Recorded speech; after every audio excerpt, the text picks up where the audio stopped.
Hey guys, what's up? We're back with another Draft League game. This time around, my opponent is Axelraid. Really strong player. We had a pretty close game here. So let's get into it. First and foremost, I want to get into the teams that we had, the teams we drafted. So we're going to go to the dock here. See, this is his team. He has Mew, Aegislash, Crobat, Crocodile, Vaporeon, Superior, Mega Altaria, and last but not least, a Torracat. So keep in mind, he can only bring 6 of these in, of course. Um, on the other side, I am the New Jersey Jinx, Finchinator, of course you could see, and I brought Tornadus-Therian, Aegislash, Mega Slowbro, Rhyperior, Mandibuzz, Sylveon, and Rotom-Mow. Um, it's my team, so I could only pick 6 of these 7. I only drafted 7 Pokemon, just a decision on my part, an executive decision if you will. But yeah, I have 6 really good Pokemon that I can pick from. 7 really good Pokemon I can pick 6 from, I mean. Um, on the flip side, though, he has Torracat, which is kind of a throwaway, just pivot against specific things he could keep in check. Um, and on top of that, he also has Crobat, which kind of is a mixed bag. Against some teams, it's really useless, but against mine, wow, it does wonders. Not the physical set, because like Brave Bird Acrobatics, Poison Fang, U-Turn, etc. I just slash strokes that off. Rhyperior doesn't mind that Mega Slowbro was it, but think about a nasty plot Crobat against my team, and this was kind of my main paranoia. Because at +2, it could Sludge Bomb plus Giga Drain plus Heat Wave its way through my team, in theory. Moreover, because of that, my initial plan was to bring a Rindo Rhyperior as my Stealth Rock user with a ton of attack investments. Not only did I live Giga Drain easily with Rindo Ready, of course, and Solid Rock, but I was also able to kill it in one hit in return, while also being able to threaten things like Superior with Mega Horn, Vaporeon with Earthquakes to at least force Wishes so I could stall PP in a long game, and also potentially check a Dragon Dance Mega Altaria. It was actually an interesting set. It was going to be Mega Horn plus Earthquake plus Stone Edge plus either Stealth Rock or Ice Punch. I wasn't sure if I even wanted rocks in this game, honestly. But ultimately, I decided against it, mainly because with that Rhyperior there, I felt really vulnerable to Glare Superior and also any like offensive variants of Crocodile. Sorry, hard to get that out. So then I decided to go with Rotom C over the Rhyperior and just said, okay, if he brings Nasty Plot Crobat, I just have to keep Aegislash healthy and Tornadus T healthy, and I should be okay. Um, in hindsight, I probably should have either kept Rhyperior or made Rotom-Mow Scarf as I ran a pivot variant, just because looking at his team, the only voltage immunity is Crocodile and it dies Leaf Storm, so being able to volt off his team, come in on Vaporeon consistently, and pivot into the Superior so I could go to Tornadus T to revenge kill it is just so helpful. But hindsight's 50-50. I could have done the same with Scarf, potentially tricked it off if it didn't come into play. But yeah, it's fine. Slowbro Mega, Tornadus T, Aegislash are pretty much locks this match for me. With Heatwave or Knockoff, I believe I ran Knockoff. Tornadus 2 as his team is I think I ran Taunt and I ran a ton of Special Bulk so I could do a +2 Thunderbolt or Ice Beam from you. Because those are possible moves you could run for Rotom-Mow or Slowbro, respectively. In addition, I also want to make sure I could live a like a +2 and a +4, I think it was, Superior, or maybe it was if I get knocked off, I live a +0 and a +2. I don't remember. But it was heavy duty boots with a ton of special defense speed and very little attack investment at all. And I had some defense investment just make sure I live like I think it was some weird like it might have been an non-banded head smash from Aegislash, but don't quote me on that. It's been a couple weeks since I've read this team now. But yeah, so it's a bulky pivot turn into T with taunt, hurricane, knockoff, U-turn, defog on demand buzz. Aegislash, I ran substitute plus toxic because just looking at his team, it did really well. The only ghost resist was Crocodile. Sub toxic King Shield was great against it, and then he could shadow ball the rest of the things. And also, I believe she was gonna run Heal Bell on Vaporeon, but I also felt like I could take advantage of that with other things like potential Slowbro pivoting, Rotom-Mow. Since I was bringing that, bringing Rotom-Mow kind of enabled the Aegislash set, if you will, just because the ability to pivot in, leftovers, pain split. So yeah, one of the upsides of not running Scarf. And also, I wrist ran, I believe, a just standard Wish Sylveon with a spread pretty specific to check Altaria. Specifically, Dragon Dance plus Body Slam Altaria. I wanted to keep in check, so I was able to do that. So yeah, let's get into the game. My main things I was worried about were Nasty Plot Crobat and potentially a Choice Banded Crocodile with Stone Edge. Of course, I could pivot around Crocodile. It doesn't really get many one-hit KOs, especially with my spreads and the fact that I've got the ability to King Shield with Aegislash, and Pursuit doesn't exist anymore. So it's more of like an all-out offensive threat to me, but I get pivot around it. But I noticed that if it's an offensive Mew, which is more likely because I'm running a bulkier team, so breaking it is important, and you've got all the customizability with Mew, so you'd run more offensive, then he's probably going to run Stealth Rock and Crocodile just because I feel like a lot of players feel obligated to run Stealth Rock on their team. Personally, I forewent right here your 3 or 4 games, and you'll see others eventually. So I felt less of a need to run Stealth Rock in this format personally, with a lot of people over preparing with heavy duty boots and also defoggers being drafted in bulk on each team. So most teams have 2 or 3 defoggers, honestly, out of the 8, which is a lot. Personally, I have 1, 2, 3 out of the 6 here that potentially be defoggers. Of course, I only use on 1, but yeah.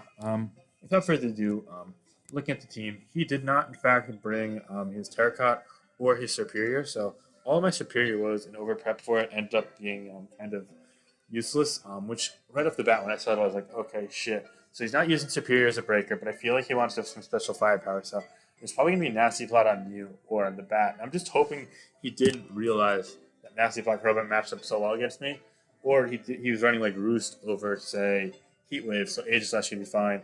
Aegislash should be fine regardless if I keep it healthy though, just because Crobat's so weak on the special side. But so game plan right now, I need to keep Aegislash healthy, I need to keep Tornadus-T healthy, and I need to generate pressure so that the bat doesn't get in repeatedly because I don't have rocks or the Rainbow Hyperior.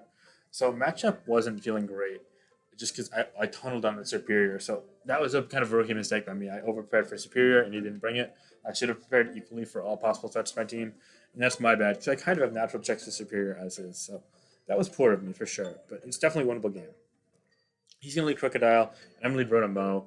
And right off the bat, I'm like, all right, I can get a Leaf Storm off. That'd be great. But I figure he's going to switch predict that and go to something like Altaria Aegislash. So I go for a Wisp. And he stays in Toxics, which was a really poor play on his part because I have Heal Bell and Sylveon, and like he would basically lose absolutely everything. In terms of Crocodile, obviously died a Leaf Storm in return for just getting off Toxic, which I could easily Heal Bell off. But I guess he predicted me to overpredict, and I whisked. So yeah, I did cripple it anyway, and he didn't. He later revealed not to be Heal Bell, but that's unfortunate. Anyway, I know he's gonna save it now, so I go for the Volt Switch, and I get Aegislash in, and I see this isn't leftovers right off the bat, so I'm gonna go for a Shadow Ball, knowing that I don't want to mess around against an offensive set. It could be like Flare Blitz, Dragon Dance, for example, or Special Shadow Ball or Dark Pulse. So I go for the Shadow Ball, knowing I can take an offensive variant. And now he's going to go Crocodile, take 27%. I'm going to go Tornadus right off the bat. I'm going to knock off a Casted Berry, which is smart, predicting a Ghost move. He's going to get a Toxic off with Aegislash as well. And I'm going to go Mandibuzz here, predicting the King Shield. Yeah, I also could have just hit a double, but I get 24% off there with Foul Play, and I take this Toxic. But again, I'm fine with this because I have a Heal Bell variant of Sylveon in the back. So U-turn, I get Sylveon in on the Altaria, which was a good play by him to get it in to try and maybe Mega threaten me. But I go for Heal Bell immediately, and all this progress is negated, and I have Chip on the Aegislash over half his health and a burnt on the Crocodile and some damage on it. But he's going to go right for a Wish here, and now he's going to go Mew. And I went for a Wisp into it, knowing, okay, I don't think he's going to be fearful of the Leaf Storm, so he's probably going to go either right back to this or to the Aegislash, and I couldn't kill it. Then he goes for Nasty Plot, and I go for Volt Switch, and I'm going to, after a lot of hesitation, go to Mandibuzz. He's going to reveal his Nasty Plot plus Roost as I U-turn, and that's not ideal. So I go Tornadus-T, and I'm like, okay. So first and foremost, assuming it's not Expert Belt, I live any hit at +2 almost always, unless it's modest max special attack and gets a high roll. This is due to the abundance of special defense I had. With 248 HP EVs and a ton of special defense, Tornadus-T is actually very bulky in the special, and that's come into play a lot in the games I've played thus far. It does skimp out a little on the physical bulk and, of course, the special attacking prowess, but seeing as this is an offensive Mew, which almost definitely is speed for a fast Mandibuzz and maybe even fast Rotom-Mow, I felt as if Hurricane could, for example, 2KO from this range. So in hindsight, I might have wanted to taunt here because he revealed Roost, but I also know Hurricaning, A, gives me a chance to confuse, and B, if he attacks here, then I can 2KO him no matter what if I hit. I can potentially even 2KO him with Hurricane and the knockoff. So what I'm going to do here is I'm going to go for that Hurricane. I'm going to connect, thankfully, and do 41. which is a lot of damage considering I was not invested at all, or like literally minimally EVs. Now I'm going to taunt here on the roost, saying, okay, he's probably going to try and fish for a miss, and he's going to go for Ice Beam, and at this point, he's able to kill me, which is really bad for me. Why is it bad? Well, first and foremost, it's bad mainly because I just have no way of like knowing if it was extra belt or if it just got max damage, because that could go a long way in figuring out, okay, how else can I check it? Could Mandibuzz live a hit, and then you turn out and then try to like bluff bluff Shadow Sneak with this? Should I just go to this and bluff Shadow Sneak now? But I already revealed Shadow Ball with special attack investment, so at this health, it should be able to live a Shadow Sneak no matter what. Alternatively, he could be Casted Berry. I don't know what it is. And also, on top of that, I lost a Tornadus-Therian for pretty much nothing, as I only got the taunt off there. Thankfully, with Ice Beam, I know that his second move isn't going to be Psyshock or Psychic, unless he like, prepared really poorly, because that's hard walled by Slowbro and Aegis Flash. Then. So I figured, okay, it had to be either Dark Pulse, Shadow Ball, or Thunderbolt. Thunderbolt living at Bolt Beam coverage would make some sense, but either way, none of those moves at plus 2 are going to be able to really threaten the Sylveon, and he's taunted. Um, so I'm actually going to go Aegis Slash, though, because I'm at full health, and he's going to reveal Dark Pulse. And in hindsight, this was a misplay by me, letting it take all this damage, and let me explain why. First and foremost, the big part of my game plan was specifically to make sure this was healthy for that bat. And if I kept this healthy for the bat, then maybe you could have gotten a nasty plot off, but it would have been in return for anything doing damage, putting it into Shadow Ball range, barring Sylveon, which I was not going to let Sylveon stay in at that point. Ultimately, what should have happened was I went Sylveon and I would have clicked Hyper Voice, and he would have either stayed in and just went for Ice Beam, and assuming he didn't freeze, I could have 2-KO'd him, or he would have went right to Aegis Slash. And if that's the case, then I'd be able to get this in and potentially do a lot of damage. I'd live a +2 Heat Wave. It'd still be threatening though, for sure. But also on top of that, Mandibuzz is healthy, 94%. So even a +4 Crobat didn't have any chance of killing me, unless it was Life Orb Modest, in which case it was a roll. So yeah, I just had a lot of flexibility, but losing Aegis Slash health, all of a sudden all that flexibility is out the window. So this was a misplay by me, letting Sage Slash get weakened. So now I have to get Sylveon in to wish this up. But the issue is that he actually goes hard Crobat, and he goes for a nasty putt here, which I think that was really risky of him, because Shadow Ball plus Brave Bird or Foul Play from Mandibuzz has a good chance of taking him out. Assuming he's a more offensive spread, he could have been like specially defensive without any speed, but I'm pretty sure he was a creeping Tornadus-T, and they're going to see, given this Ice Beam damage, that he was in fact pretty offensive. I don't know the specifics of the spread, but yeah, I do 55 there and I'm uninvested. In hindsight, I should have Mega'd there because I knew this was kind of going to be like a suicide Slowbro, in which case I probably would have done closer to 65 or 70. So another misplay there by me. Definitely not my finest early game thus far. He's going to take me out, and all of a sudden, it's not looking great. Um, Now, I only have Brave Bird, Foul Play, and U-Turn to do damage. Actually, do I have enough Brave Bird in this? I think so, yeah. So, oh, sorry, let me go back. So I'm like, okay, he's got to have like minus IVs in attack, so I'm going to go for the Brave Bird. But then, between him revealing that he's like max special attack and getting a decent roll, it wasn't really that favorable for him. Um, and me getting poisoned, I died with 2 Sludge Bombs, but then I bring in Sylveon because I do always live a +2 Sludge Bomb, because keep in mind, it's a freaking Crobat, it's really weak, but he goes for the Heat Wave. Yeah, we'll go back a turn. He goes for Heat Wave here for some unknown reason, and later in the chat he says he was lagging and he missed Sludge, and that's really unfortunate for him, because getting this damage meant that A, if he poisoned, I automatically lost, and B, if he doesn't, then I'm at about 25% health. I can protect against this Aegis Slash to up to 30, but I don't live 2 Earthquakes from Crocodile probably, unless I get a double protect somewhere. I do live a couple Skulls from Vaporeon, but if it burns, it's a problem. Altaria is able to kill me. So, like, the ability to Wish Up, he could suffocate me if he plays it optimally. So, I'd be in a huge hole, and if you got a crit or a poison, then I'd have just lost the game on the spot. And in all likelihood, I was going to lose regardless. It might have only been like a 2-0 or a 1-0, but he would have probably won. So, um, after getting potentially luckier early on, and then me making a mistake, the game kind of totally turns tides, shifts emphasis, in the sense that his misclick really gave me an opening. All of a sudden, I've got a full health Sylveon. It only would have taken like 20-25% for that. You would have had to guess. It's a Crobat after all. Maybe 30, but yeah, no. So he goes Flash Cannon, and now he's going to go for a King Shield. I don't really understand the King Shield at all. Perhaps he was scared of Mystical Fire, but I think that getting that damage off would have been important for Altaria anyway, because he's flash cannon after all. So I'm gonna go for a whisk there, and now he's gonna be stuck in shield form. And he's gonna actually go Crobat. He's gonna go Crocodile on my Volt Switch, which is a good play by him. But the thing is that seeing as I'm so healthy, I can just switch out and I can potentially check a Flash Cannon or a couple Skulls later. So I go Sylveon. I've already revealed him Heal, but he gets a Toxic off, which is a smart play. But what I don't get is he has it in against the burnt Rotom-Mow. If he's predicting the Sylveon, why Toxic and not just go Aegis Slash? It also resists Leaf Storm, and then you could pivot out to like Altaria and get an actual Mega off.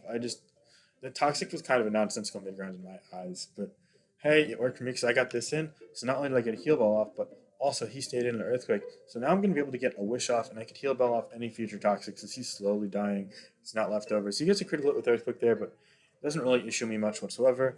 Um, Keep in mind the heal ball also recovered the burn on the Rotom-Mow from before, which was really clutch.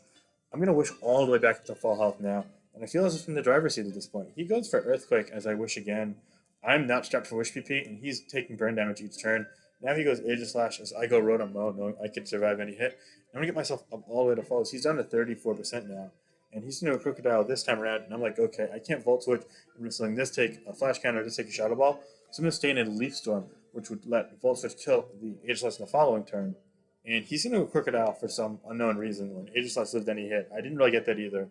I think that he's kind of choking under pressure here. His timer was actually south of 30 seconds. Then at one point he disconnected. But I'm going to go Sylveon and Altaria praying. It's not like Dragon Dance plus Double Edge. And he reveals Hyper Voice, which means it's special. I don't understand using that against my team at all with Sylveon. It's always going to be hard walled. And also the ability to break through Tornadus and have like Dragon Dance to run past it's less good. And you also lose Earthquake to thump Aegis Slash. His Flamethrower just doesn't 2-KO even an offensive Aegis Slash, but I digress. He's gonna build Roar and Vaporeon, which is good for my wishes, but however, the Sylveon's still quite healthy, and Skull does very little, and this also means I'm gonna heal other things. So for example, he roared in there my Aegis Slash, which happens to have Toxic, as I revealed before, substitute plus Toxic, and seeing as he's Roar and Skull, that means he definitely doesn't have Heal Bell, because Wish plus Protect are almost definitely the other two moves, so I feel like I'm really in the driver's seat now. I don't think I could lose this game barring a lot of hacks. I'm going to get his King Shield off just to stall the Toxic turns, and I go Rotom-Mow just saying, okay, I don't want to substitute on the Roar. He's going to Scald and burn me, but that's really fine. He's taking more and more damage each time around. I figure he's probably going to go Mega Altaria here, so I just go for the Volt Switch, but he stays in. That's fine. I go Sylveon on a Scald. Thankfully, no burn, but I don't think it would have really mattered, as I was able to live any hit from Altaria anyway. I wish up as he roars again, and I get leftovers, and now the Aegis Slash is back in as he dies to the poison. He brings his own Aegis Slash in. I'm just going to go for Shadow Ball. After running some calcs, I determined I was quicker for sure. I run a lot of speed, specifically speed for mainly opposing Aegis Slash, but also I was able to run any like offensive Vaporeon that ran like some speed to potentially create my max speed Rhyperior. So I kind of like figured he'd creep me, and then I crept that, if that makes sense. And as you see, Flamethrower doesn't take a lot more offensive-oriented Aegis Slash, as I outlined before. I do have some special defensive Vs and HP Vs, though. But anyway, I'm going to get a ton of damage off in this between Toxic and Shadow Ball, and ultimately I'm going to prevail in a 3-0 fashion as I preserve the Aegis Slash for the sake of battle differential. He goes for a Roost here, but that's fine. Even a critical hit Hyper Voice from 55 would need A, him to be absolute modest max damage to get a kill, and B, also I protect, so I just go for it, figuring, okay, if he Roost again, that's fine. He gets a couple of crit chances, but he'd need like multiple, and me to like not click Hyper Voice for some reason. And yeah, I get to protect, and that game ends pretty much, so I win 3-0. Really close game, all things considered. I was definitely in the ropes there, and had he not misclicked, I was favored to lose the game for sure. However, he did get some things earlier in the battle, assuming it was an expert belt, which my current thought process is it's either Culber or more likely Cassiv, although in theory it could be a weakness policy. Um, I didn't think it was expert belt though. So yeah, I guess it, in a way evened out. Although what I got wasn't really luck so much as his internet connection just sucking and causing him to misclick supposedly. So I feel really bad for that. Axelraid's a great guy, and he put up quite the fight with that nasty Pluck Crobat. Unfortunately, it crumbled during the late game, and I think he got a little sloppy where I was able to hold my position and prevail in a 3-0 fashion. So this is going to advance me to 2-0 for Draft League, but we still have 2 more games from this round. I'm going to hopefully bring you guys within the next week or so. First and foremost, my game against Keegan. You're not going to be able to see him here, it's a little cut off, but he's got a nice team as well. And then finally, my game against Gypsy that I just played tonight. You can technically see the results, it's spoiled on your screen right now, but we're still going to be able to narrate through all these games and discuss what happened. So I hope you guys enjoyed this and stay tuned for more in the future. Peace.